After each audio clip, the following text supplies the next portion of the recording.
अधिवेशनाच्या पूर्वी सत्ताधाऱ्यांची पत्रकार परिषद झाली आणि या पत्रकार परिषदेत उपमुख्यमंत्री देवेंद्र फडणवीस बोलत असताना विविध मुद्द्यांवर त्यांनी भाष्य केलेले आहे। महाराष्ट्र हा गुन्हेगारीत अव्वल हा अपप्रचार असल्याचं देवेंद्र फडणवीस म्हणाले। महाराष्ट्र हा गुन्हेगारीत अव्वल असल्याचा आरोप विरोधकांकडून करण्यात आला होता आणि यालाच गृहमंत्री देवेंद्र फडणवीस यांनी प्रत्युत्तर दिलेलं आहे। महाराष्ट्र गुन्हेगारीत अव्वल हा केवळ अपप्रचार असल्याचं फडणवीस म्हणाले।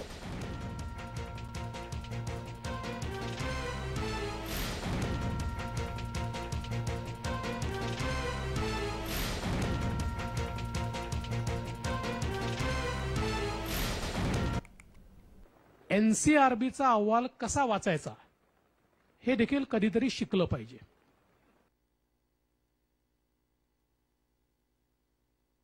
की महाराष्ट्र हा दुसरा क्राइम मध्ये ही वस्तुस्थिती नाही आहे। लोकसंख्येचा विचार केला तर आपण देशामध्ये 8व्या क्रमांकावर, म्हणजे मी काय फार भूषणावे असं म्हणत नाही की 8व्या क्रमांक, पण आपण 8व्या क्रमांकावर आहोत।